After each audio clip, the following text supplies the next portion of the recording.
சஹீஹுல் புகாரி ஹதீஸ் 322.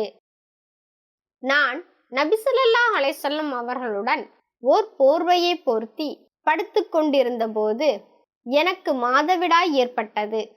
மாதவிடாய் காலத்தில் அணியும் துணியை எடுப்பதற்காக நபி ஸல்லல்லாஹு அலைஹி வஸல்லம் அவர்களுக்கு தெரியாதவாறு அந்த இடத்தை விட்டு நகர்ந்து அதை அணிந்தேன். உனக்கு மாதவிடாய் ஏற்பட்டு விட்டதா என்று நபி ஸல்லல்லாஹு அலைஹி வஸல்லம் அவர்கள் கேட்டார்கள். ஆம் என்றேன்.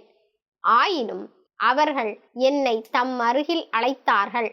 நான் அவர்களோடு போர்வைக்குள் படுத்துக்கொண்டேன் என்றும், நபி ஸல்லல்லாஹு அலைஹி வஸல்லம் அவர்கள் நோன்பு நோற்றிருக்கும் போது என்னை முத்தமிடுவார்கள். நானும் நபி ஸல்லல்லாஹு அலைஹி வஸல்லம் அவர்களும் ஒரே பாத்திரத்திலிருந்து கடமையான குளிப்பை நிறைவேற்றுவோம் என்றும் உம்மு சலமா ரலியல்லாஹு அன்ஹு அறிவித்தார்.